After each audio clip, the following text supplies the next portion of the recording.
Roma empezó siendo una pequeña república y se convirtió a lo largo de más de 600 años en el mayor imperio que jamás se haya conocido.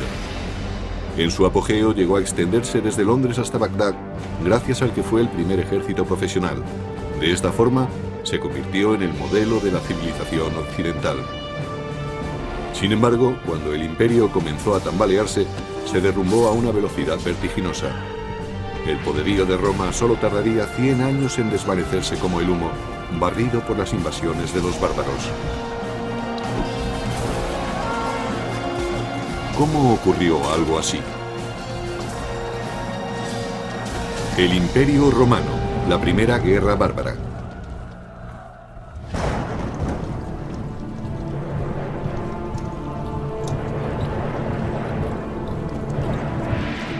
Estamos a finales del siglo II a.C., 100 años antes de la crucifixión de Jesús, una década antes del nacimiento de Julio César. Roma se enfrenta a una transición que cambiará su destino para siempre. Se avecinan tiempos de conquista. Roma había estado expandiéndose con éxito por tierras extranjeras durante alrededor de 150 años.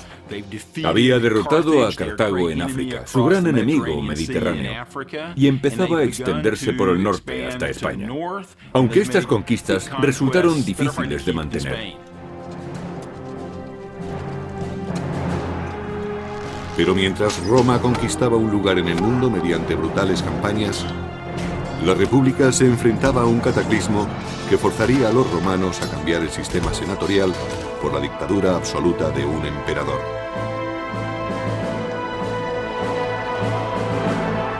Todo empezó con la primera guerra con los bárbaros. En el año 113 a.C., Roma era dueña absoluta del Mediterráneo, pero junto con los territorios conquistados aparecieron nuevos enemigos. Los romanos sabían que había otras gentes más allá, especialmente al norte, y que eran incluso más temibles que los ejércitos que habían derrotado anteriormente. Les preocupaba que aquellas gentes invadieran Roma. Más allá de las fronteras romanas, los soldados se enfrentaban a una clase desconocida de guerreros. Los llamaban bárbaros, una palabra que significaba extranjero y rudo. Cualquiera que no siguiera las costumbres ni hablara las lenguas clásicas latín o griego era considerado alguien diferente, un bárbaro. Para los romanos estas gentes eran inferiores porque eran mucho menos civilizados que ellos. Solo la escarpada cordillera de los Alpes mantenía a raya a los bárbaros del norte. Desde el punto de vista de los romanos, la cordillera de los Alpes al norte de Italia era la barrera que los mantenía separados de las invasiones. Pero los romanos no controlaban aquella barrera. Sabían que podía ser rebasada en cualquier momento y temían que el enemigo entrara en Roma a través de ella.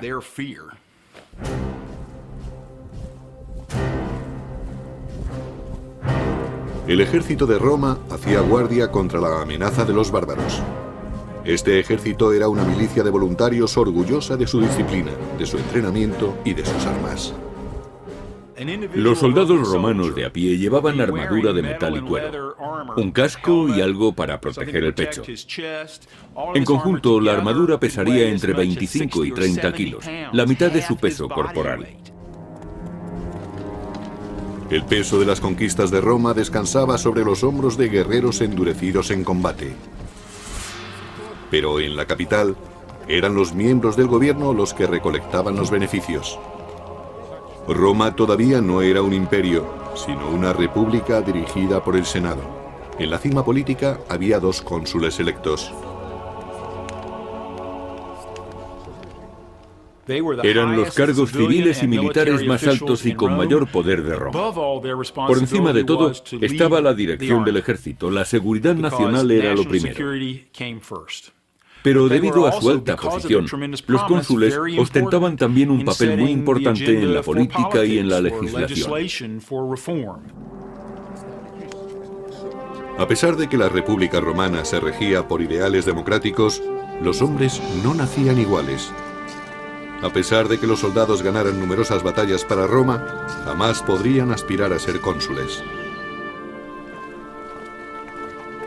El más alto cargo del Estado estaba reservado a familias importantes, como la de Gnaeus Papirius Carbo. Un número muy reducido de familias dominaba las elecciones a cónsul, debido a que en Roma se creía que eran imprescindibles los honores que provenían directamente de personas distinguidas de la sociedad. Al expandirse Roma, los honores dejaron de basarse en el mérito para hacerlo en el dinero. Lo que ocurrió fue que conforme Roma iba conquistando más territorios, más riquezas había en las ciudades del imperio. Y las riquezas ligadas al poder corrompían a ciudadanos y aristócratas por igual. Según se conseguía más poder con las riquezas, más atractivas eran estas para la sociedad romana y más peso tenían en la política. Gracias a su fortuna, Carbo pudo comprarse el puesto de cónsul. El sistema electoral en Roma, a finales de la República, era extremadamente corrupto. Había personas que otorgaban toda clase de prebendas, hacían regalos o simplemente pagaban para conseguir votos. Pero al norte de Europa, una peligrosa tribu desconocida hasta entonces, la de los cimbrios, avanzaba desde sus poblados hacia territorio romano.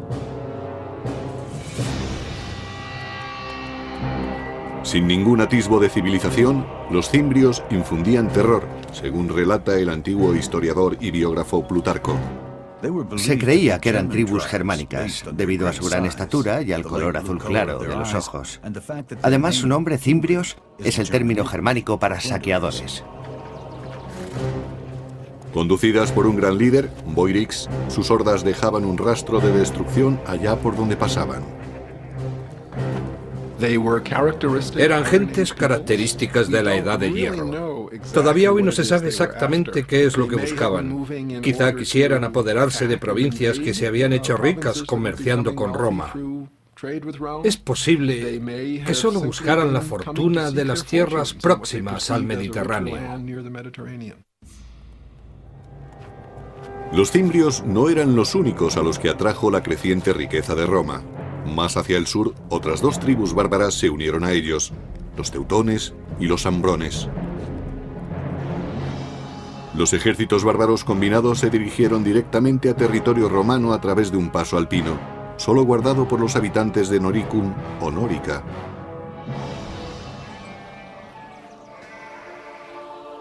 Aunque Nórica no era territorio romano, su proximidad hacía que su gente estuviera fuertemente ligada a la República Romana. Nórica era una región situada en el territorio que ocupa la Austria moderna. Los romanos llamaban a sus habitantes Norici debido al nombre de la región, Noricum. Los Norici controlaban los pasos alpinos. Los romanos comerciaban también con los Noirici, pues tenían fama por su habilidad en el trabajo de los metales preciosos y del hierro. La riqueza de los Norici se basaba fundamentalmente en materias primas tales como oro, plata y sal. La minería de la sal era muy importante en los Alpes. Los romanos necesitaban grandes cantidades de sal para usarla como conservante y requerían ese conservante permanentemente. Los pueblos de Nórica eran una tentación irresistible para los despiadados guerreros cimbrios. No les faltaban armas, por lo que podían iniciar un saqueo en cualquier momento. En el segundo y primer siglo antes de Cristo, los cimbrios tenían espadas, lanzas y escudos. Los cascos eran muy raros, pero estaban equipados con un armamento muy efectivo.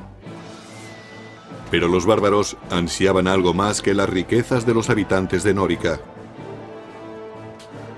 Los bárbaros del norte emigraban para conquistar nuevas tierras. Su objetivo no era simplemente realizar una incursión y marcharse. Querían vivir cerca de Roma. Los artesanos de Nórica no tenían ninguna posibilidad contra los guerreros del norte.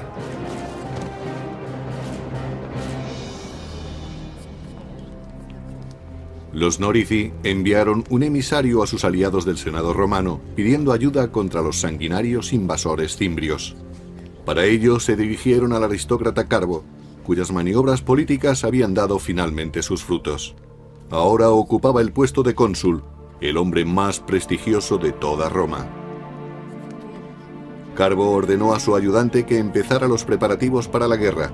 Tenía solo un año para ganar la gloria y la riqueza que da la victoria. Tenía que demostrar sus cualidades de dirigente por medio de un acto viril. Y ese acto viril era hacerse con el éxito en el campo de batalla. Los generales no solo cosechaban para ellos y sus familias, sino para todos los que les seguían.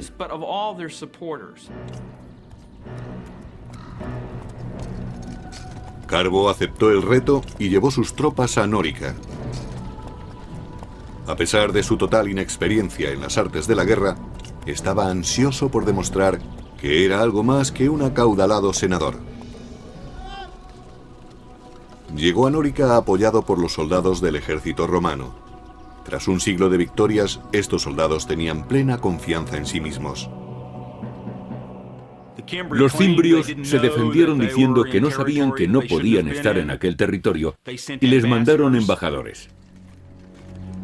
Los bárbaros no habían visto nunca una fuerza tan bien equipada y disciplinada.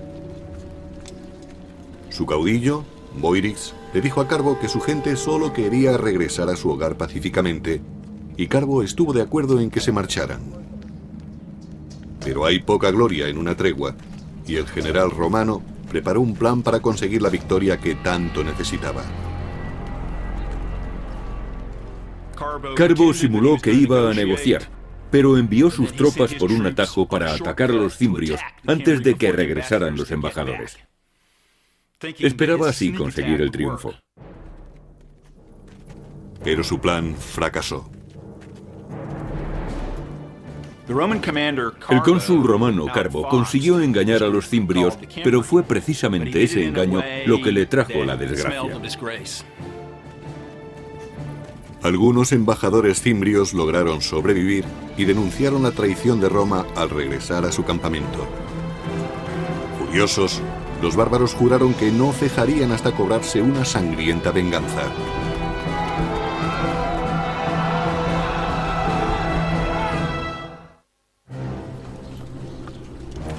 En 113 a.C., el general romano Carbo parlamentó en busca de paz con unos violentos bárbaros, los cimbrios, pero finalmente se retractó y asesinó a sus embajadores. Su traición despertó la ira de los bárbaros, quienes daban un gran valor a la palabra dada. Jurando vengar a sus camaradas caídos, los cimbrios devolvieron el golpe con súbita furia. Así lo escribió el biógrafo clásico Plutarco. Su valor y osadía no tenían parangón. Se lanzaron a la batalla con la velocidad del rayo. Nada podía detenerles.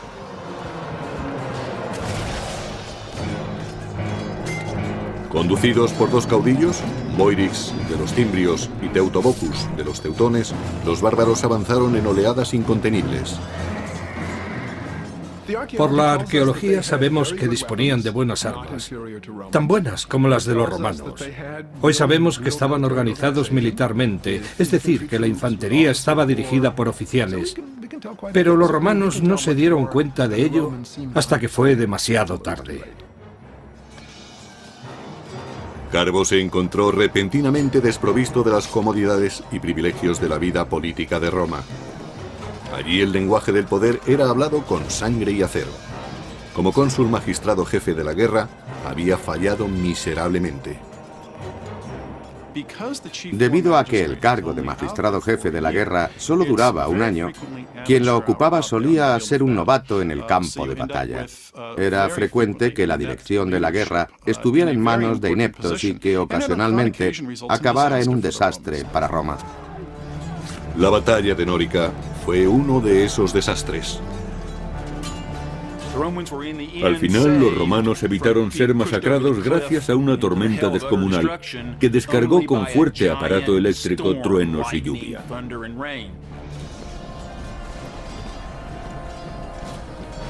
Derribado de su caballo, Carbo trató de huir de aquel caos de muerte. Pero escapó de la batalla solo para suicidarse, pues había caído en desgracia ante Roma y ante los ojos de los dioses. Los dioses salvaron a los romanos, pero solo después de que un gran número de ellos hubiera muerto. Dedujeron que los dioses estaban descontentos con el comportamiento de Roma.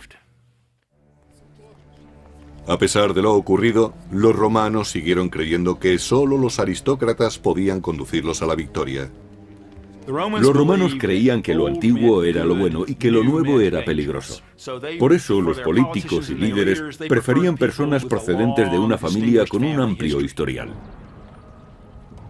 A lo largo de la década siguiente, una serie de nobles más arrogantes que capaces dirigieron los ejércitos para proteger la provincia que Roma tenía en las Galias. Se enfrentaron a los bárbaros en Tolosa, Burdigalia y finalmente en Aurasio, ciudades que hoy en día conocemos como Toulouse, Burdeos y Orange. En cada combate, los bárbaros derrotaron completamente a las legiones romanas. Los romanos tenían su propia manera de combatir.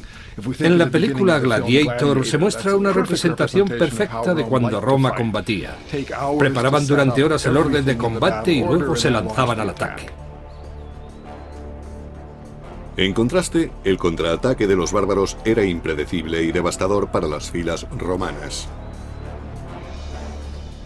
Si un soldado de una fila caía abatido, el que estaba detrás de él ocupaba su puesto. Los soldados veían la muerte muy de cerca.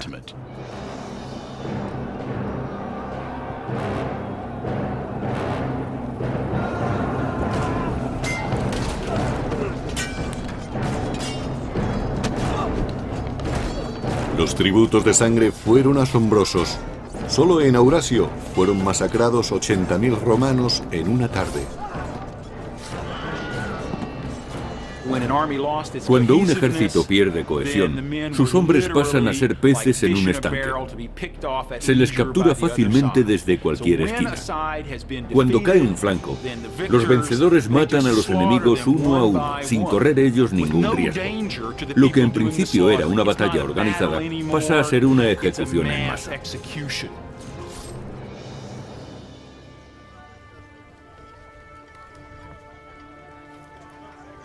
En el año 105 a.C., los cimbrios y sus aliados deseaban algo más que la sangre y el botín de Roma. Algunos miembros del clan habían ido allí a echar raíces. Eran agricultores y comerciaban con sus productos. Vivían en pequeños poblados. Cultivaban trigo, cebada, centeno, avena y mijo, una amplia variedad de cereales. También cultivaban lentejas, garbanzos y habas. El ganado era extremadamente importante. Criaban cerdos, cabras y corderos. La nueva situación alarmaba a los romanos. Para ellos, la amenaza no eran solo los guerreros bárbaros, sino también sus mujeres. La presencia de las mujeres indicaba a los romanos que los invasores habían llegado para asentarse. En otras palabras, eran grupos que llegaban para alterar significativamente la forma de vida romana, amenazando a sus valores fundamentales. Si solo fuera una incursión, no serían más que un grupo de jóvenes a los que podrían manejar fácilmente. Pero si traían a sus mujeres, se trataba de un fenómeno migratorio para establecerse que requería una solución más firme y a largo plazo. Se necesitaba un general que pudiera derrotar a los bárbaros de una vez por todas. El héroe que Roma buscaba desesperadamente emergió en otra frontera problemática a unos 1500 kilómetros, en Numidia, parte de la Argelia actual. Durante 8 largos años, los romanos solo habían experimentado derrotas, hasta ahora. El nombre del Salvador era Mario. Con arrojo e inteligencia aplastó a los ejércitos numidios del pérfido rey Yugurta.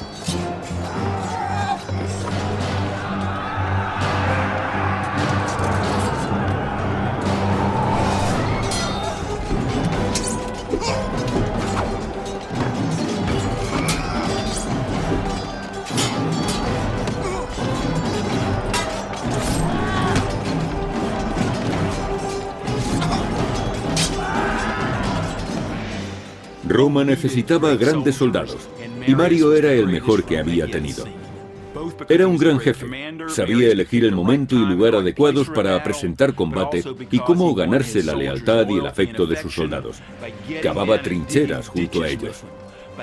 Comía la misma comida y estaba en mejor forma que ellos, aun siendo los soldados mejor preparados del mundo. Y lo hacía con naturalidad, pues Mario no era ningún aristócrata y hablaba con orgullo de sus orígenes humildes. No sé quiénes fueron mis antepasados, pero puedo enseñar mis medallas y otros honores militares, por no hablar de mis cicatrices, todas ellas ganadas en batalla. Estos son mis títulos de nobleza. Ahora, cuando los bárbaros del norte se acercaban, los romanos recurrieron a Mario, su última esperanza. Al final del segundo siglo a.C., una tribu bárbara muy violenta, los cimbrios, junto con sus aliados los teutones y los ambrones, arrasaron la frontera del norte. Una aterrorizada Roma recurrió entonces a su mejor general, el nuevo cónsul Mario. Era un probado jefe militar, y los romanos no querían fallar ahora contra los teutones y los cimbrios, que habían derrotado ejército tras ejército. Había que resolver inmediatamente el problema enviando a la batalla a un líder capacitado. Pero el gran Mario no podía dirigir sin hombres que le siguieran. Devastada tras una década de guerra, Roma pasaba por una escasez crítica de soldados. Los romanos llevaban años de luchas contra las tribus germánicas, y en esos años, el 113, 109, 107, 106 y 105 a.C., perdieron a muchos hombres en el campo de batalla. Por tanto, se enfrentaban a una terrible crisis. A pesar de una enérgica campaña de reclutamiento, Mario no logró encontrar suficientes terratenientes que quisieran luchar. Para ingresar en el ejército romano en la Alta República había que tener propiedades, recursos, y eso causaba problemas al ejército romano a la hora de conseguir un número suficiente de soldados. La solución de Mario fue tan sencilla como radical. Envió a reclutar soldados entre las gentes pobres que no poseían tierras. Si no había que tener propiedades para ser ciudadano romano, ¿por qué tenerlas para ser legionario? Muchos querían ser soldados, era un buen trabajo y muy emocionante. Brindaba buenas oportunidades para el saqueo, lo que garantizaba vino, mujeres y diversión. Y ofrecía la posibilidad de ver mundo a costa del gobierno. Ocurrió lo mismo que hoy en día en las oficinas de reclutamiento. Mario permitió que cualquiera pudiera ingresar en el ejército, con lo que Roma dispuso de una cantera de hombres mucho más extensa para formar sus legiones. En la sociedad romana convivían muchísimos más pobres que gente de clase media. La vieja guardia medía a los reclutas por sus ganancias. Mario eligió a los suyos por su aptitud para el combate. Si podían enfrentarse a un legionario, podrían enfrentarse a los bárbaros. Al extender la búsqueda de legionarios a todo el proletariado, se consiguió inmediatamente que el soldado corriente dependiera aún más del éxito del jefe. Se suponía que el general debía mantener a los soldados que trabajaran bajo sus órdenes y ser generoso con ellos. Atraídos por la promesa de ganar riquezas, surgió una nueva clase de soldados romanos. Mario prometió darles todas las armas y formación que necesitaran. Os enseñaré a derrotar al enemigo, a no temer más que a la desgracia, a dormir en el suelo y a luchar con el estómago vacío. En el año 104 a.C., Mario se dirigió con su ejército a las Galias para enfrentarse a los cimbrios. Por suerte para los romanos, los bárbaros eligieron ese preciso momento para abandonar las Galias e invadir Hispania. Aquel error táctico dio a Mario un tiempo precioso. Mario formó un nuevo ejército partiendo de la nada y consiguió que sus soldados se endurecieran y se desvivieran por su ejército. Mario introdujo muchas innovaciones en el ejército. Entre otras cosas, distinguió cada legión con un águila de plata como estandarte. También entrenó a sus hombres para que llevaran su equipo. Así se desplazaban más rápidamente. Pero a veces iban tan cargados que decían de sí mismos que eran las mulas de Mario. Por tanto, no necesitaban animales de carga para llevar a su ejército al combate. Ellos mismos hacían de mulas. Aquello les hacía más efectivos, más flexibles. Fue precisamente esa flexibilidad de las legiones lo que hizo que triunfaran las reformas de Mario, además de la estandarización del equipo. Bien equipados y unificados en espíritu, los soldados de Mario estaban listos para luchar, pero aún no habían sido probados en combate.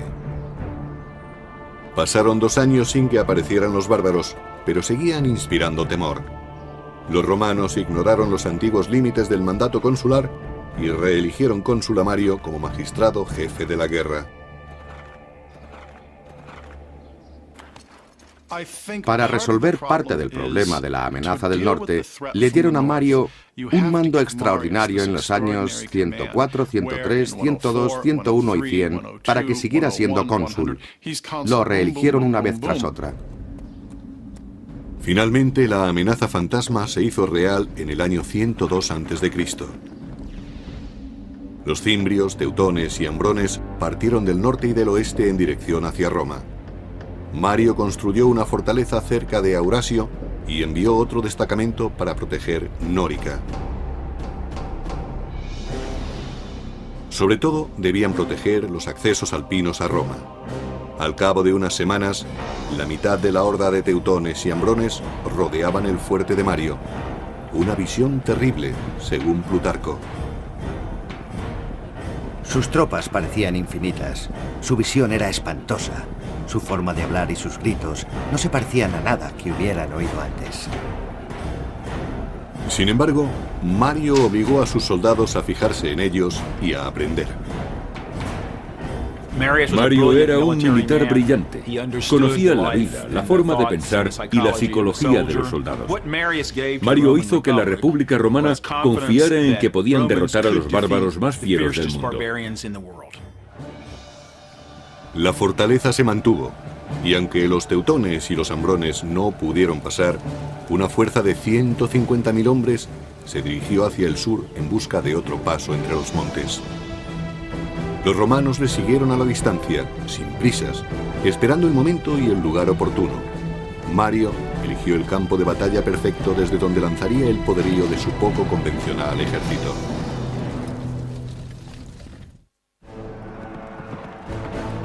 En el año 102 a.C., miles de bárbaros se dirigían a Roma.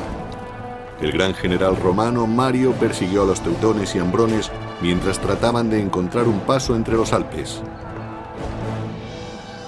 Trasladó a sus soldados desde su fortaleza de Aurasio a Aquae-Sextiae, la actual Aix-en-Provence de Francia.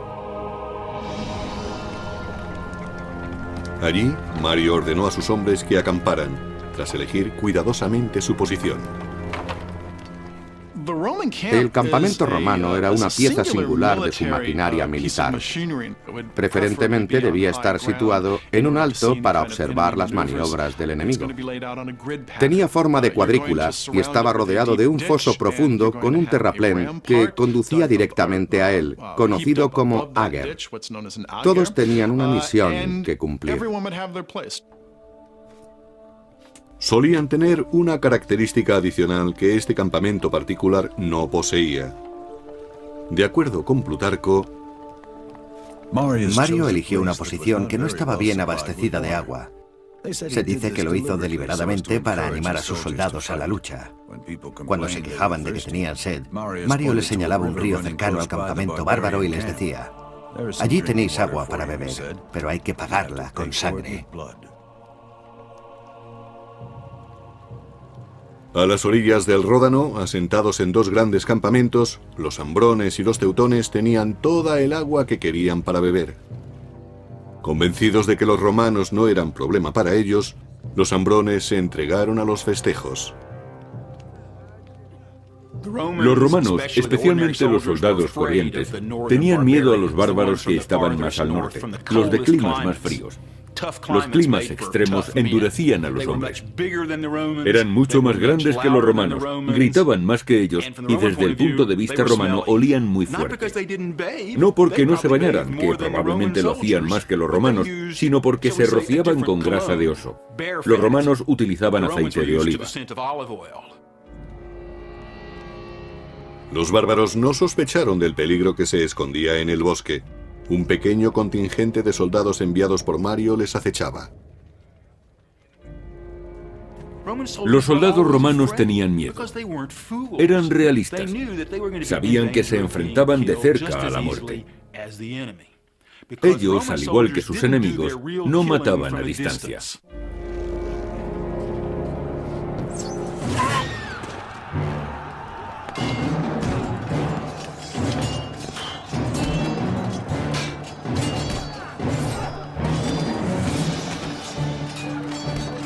Las mulas de Mario se lanzaron al ataque, pero los bárbaros acudieron rápidamente en masa para contraatacar. Cuando la derrota parecía cernirse sobre los romanos, Mario mandó refuerzos. Los romanos empujaron a los ambrones hacia su campamento, donde la batalla tomó un extraño rumbo. Así lo explicaba Plutarco.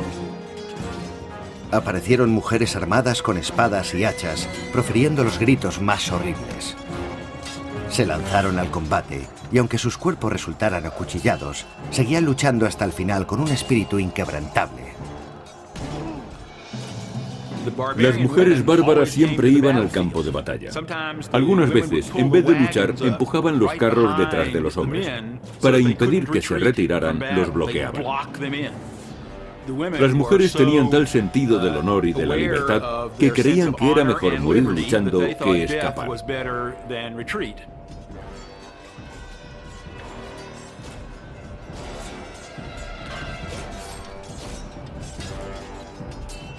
Para los romanos, aquellas mujeres resultaban increíblemente valientes y bravas. Creían que los bárbaros aceptaban los mayores riesgos al traer a sus familias al campo de batalla. Lo arriesgaban todo a una jugada. Su lema era vencer o morir, y eso incluye a todos, hombres, mujeres, niños y recién nacidos. Pero los romanos también tenían algo que proteger, su tierra y su honor. Con las artes que Mario les había enseñado, consiguieron su primera victoria contra los invasores germánicos en más de una década.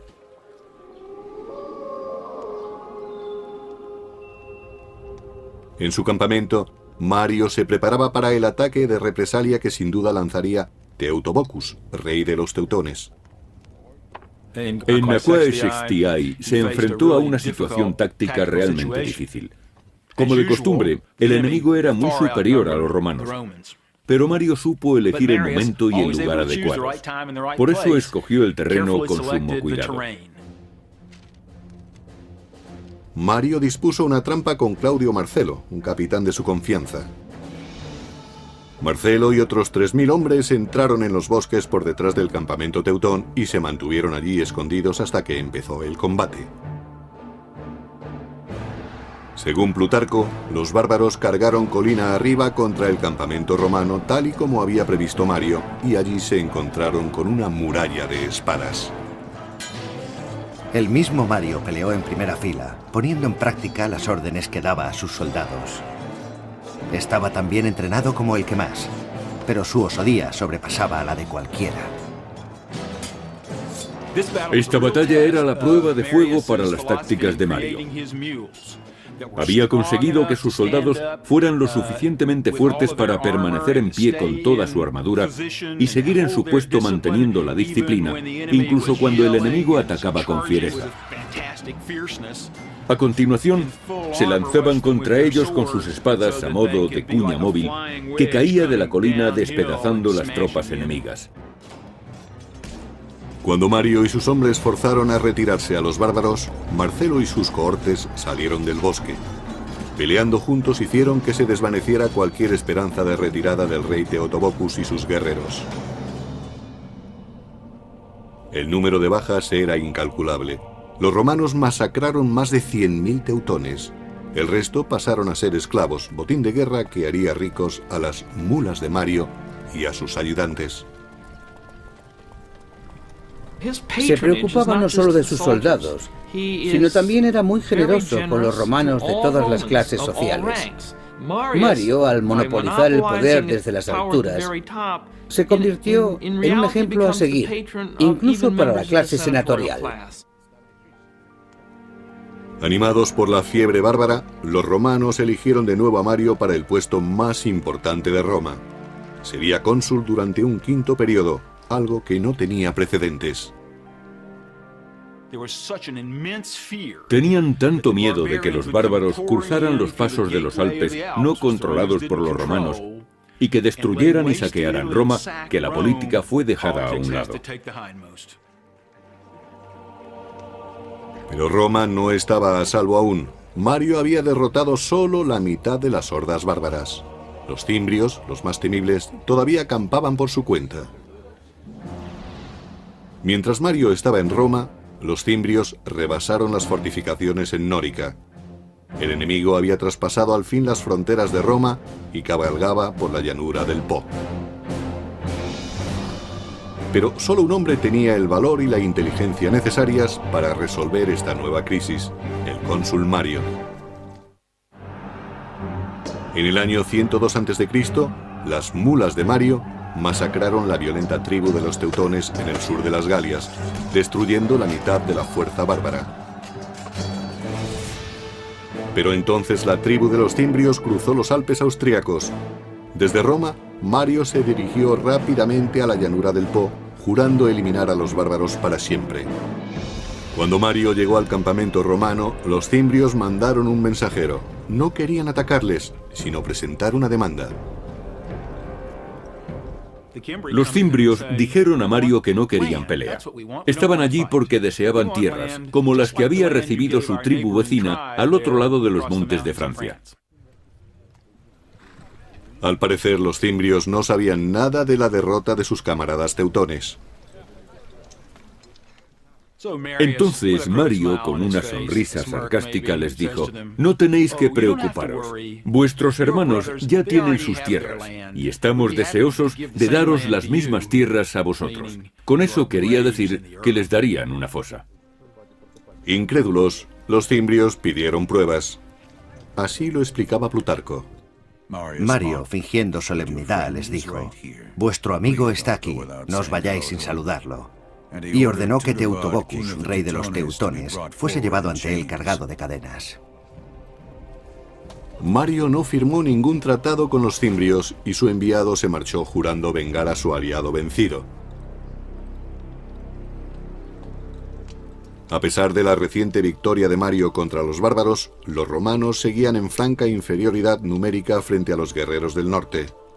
Con una batalla en perspectiva, el gran general ordenó sacrificar un animal. Los romanos siempre hacían un sacrificio antes de entrar en combate, para saber si los dioses estaban de acuerdo con su plan bélico. Eso no garantizaba la victoria, pero les daba esperanzas. Los romanos creían seriamente en los presagios. La fe de los romanos era su escudo frente a la abrumadora superioridad del enemigo. Al término del siguiente día se produciría un sacrificio de sangre y esa sangre estaría en manos de los dioses. Mario examinó las entrañas del carnero buscando un signo y encontró que los cielos le favorecían.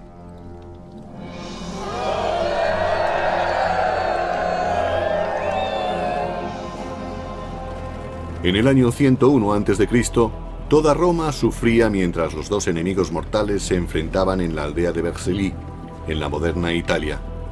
Formada por 15.000 jinetes, la caballería de los cimbrios avanzó por el campo de batalla. Le seguía de cerca su temible infantería, miles de hombres en masa corriendo a toda velocidad. Cuando los romanos establecieron su línea de combate, Mario hizo una última petición a los dioses. Así lo explicaba Plutarco. Mario lavó sus manos y las alzó al cielo, jurando ofrecer un sacrificio de 100 bestias si conseguía hacerse con la victoria. En conjunto, los romanos contaban con algo más de 50.000 hombres para enfrentarse al doble de cimbrios. Eran la pesadilla de los romanos, pero Mario supo burlar al enemigo. Situó sus tropas de forma que el sol saliera por detrás de sus soldados, para que cuando estuviera en el cenit, se reflejara en las armaduras y éstas proyectaran destellos. Los bárbaros creyeron que el cielo estallaba en llamas y que los dioses estaban ayudando a sus enemigos. Notando la súbita ansiedad de los cimbrios, los romanos atacaron.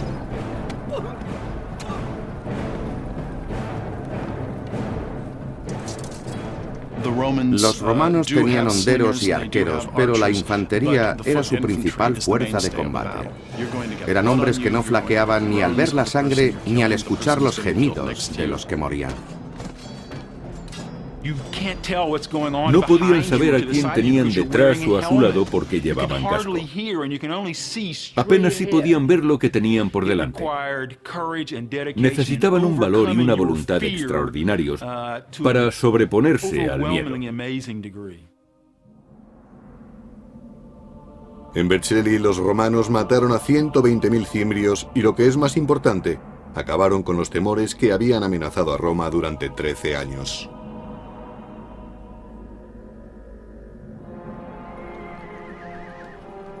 Tras la guerra, Mario volvió a Roma convertido en héroe.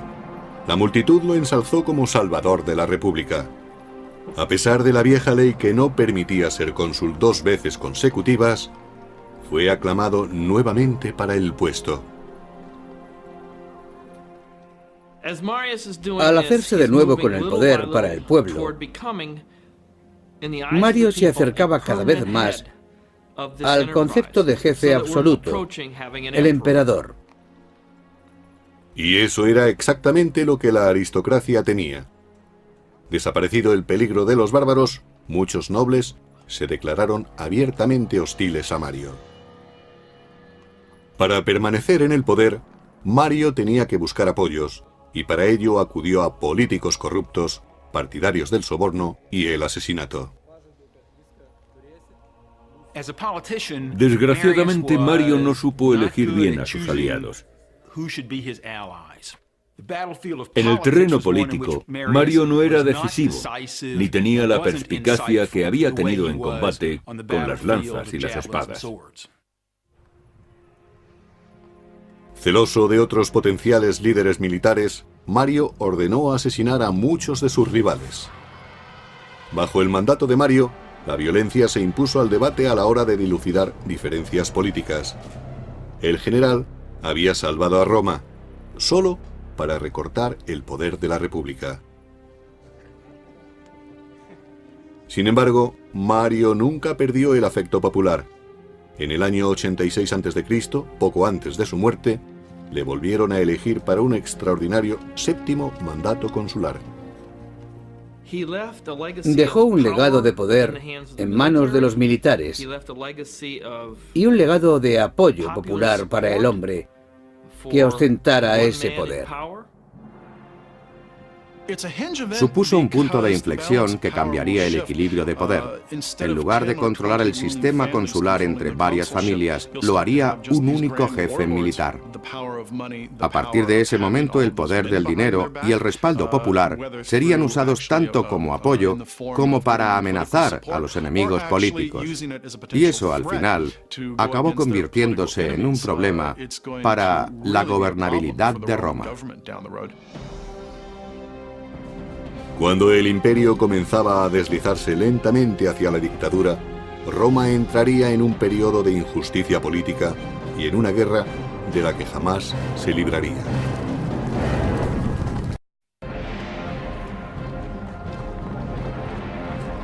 Roma, Empezó siendo una pequeña república y se convirtió a lo largo de más de 600 años en el mayor imperio que jamás se haya conocido. En su apogeo llegó a extenderse desde Londres hasta Bagdad, gracias al que fue el primer ejército profesional. De esta forma, se convirtió en el modelo de la civilización occidental. Sin embargo, cuando el imperio comenzó a tambalearse, se derrumbó a una velocidad vertiginosa.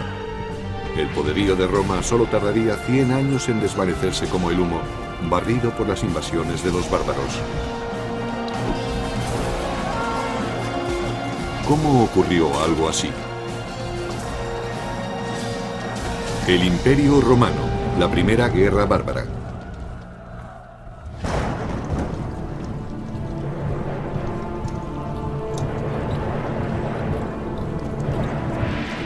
Estamos a finales del siglo II a.C., 100 años antes de la crucifixión de Jesús, una década antes del nacimiento de Julio César.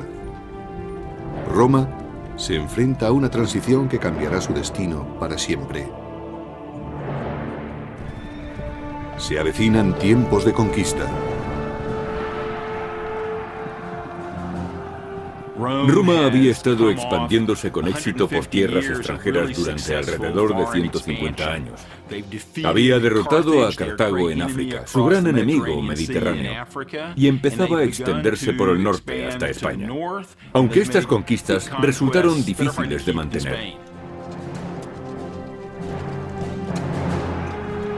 Pero mientras Roma conquistaba un lugar en el mundo mediante brutales campañas, la República se enfrentaba a un cataclismo que forzaría a los romanos a cambiar el sistema senatorial por la dictadura absoluta de un emperador.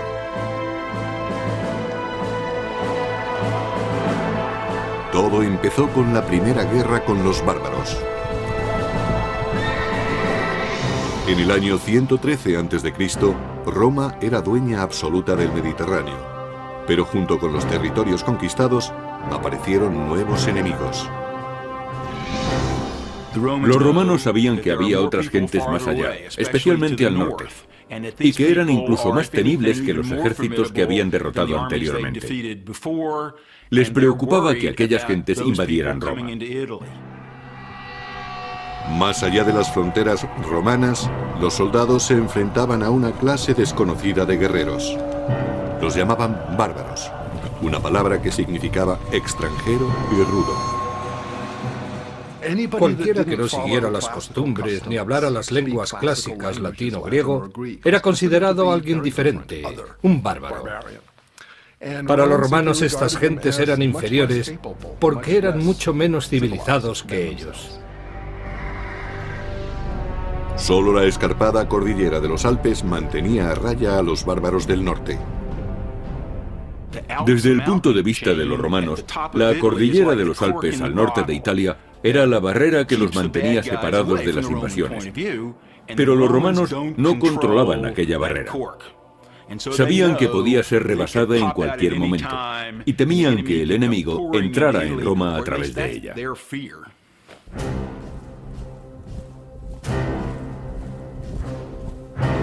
El ejército de Roma hacía guardia contra la amenaza de los bárbaros. Este ejército era una milicia de voluntarios orgullosa de su disciplina, de su entrenamiento y de sus armas. Los soldados romanos de a pie llevaban armadura de metal y cuero, un casco y algo para proteger el pecho. En conjunto, la armadura pesaría entre 25 y 30 kilos, la mitad de su peso corporal. El peso de las conquistas de Roma descansaba sobre los hombros de guerreros endurecidos en combate. Pero en la capital, eran los miembros del gobierno los que recolectaban los beneficios. Roma todavía no era un imperio, sino una república dirigida por el Senado. En la cima política había 2 cónsules electos. Eran los cargos civiles y militares más altos y con mayor poder de Roma. Por encima de todo estaba la dirección del ejército. La seguridad nacional era lo primero.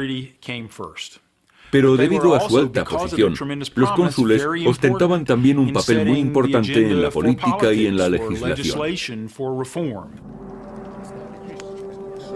A pesar de que la República Romana se regía por ideales democráticos, los hombres no nacían iguales. A pesar de que los soldados ganaran numerosas batallas para Roma, jamás podrían aspirar a ser cónsules. El más alto cargo del Estado estaba reservado a familias importantes, como la de Gnaeus Papirius Carbo. Un número muy reducido de familias dominaba las elecciones a cónsul, debido a que en Roma se creía que eran imprescindibles los honores que provenían directamente de personas distinguidas de la sociedad.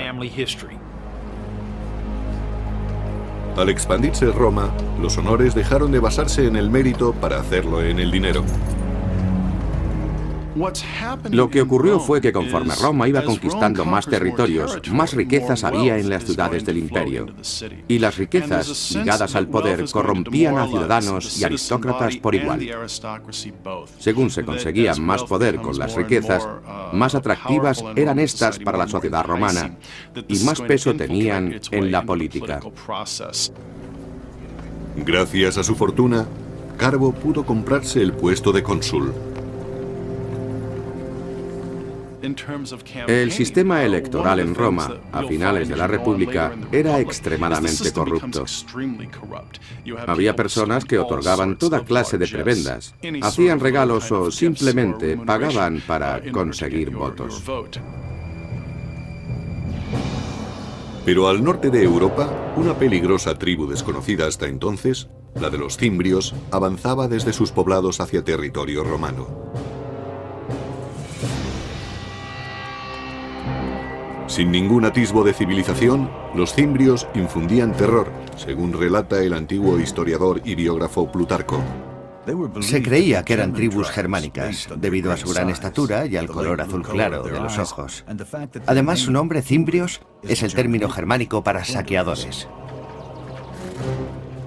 Conducidas por un gran líder, Boirix, sus hordas dejaban un rastro de destrucción allá por donde pasaban. Eran gentes características de la Edad de Hierro. Todavía hoy no se sabe exactamente qué es lo que buscaban. Quizá quisieran apoderarse de provincias que se habían hecho ricas comerciando con Roma. Es posible que solo buscaran la fortuna de las tierras próximas al Mediterráneo. Los cimbrios no eran los únicos a los que atrajo la creciente riqueza de Roma.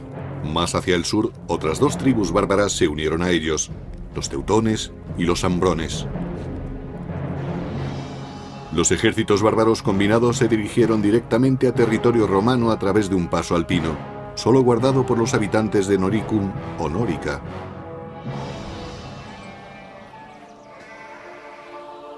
Aunque Nórica no era territorio romano, su proximidad hacía que su gente estuviera fuertemente ligada a la República Romana.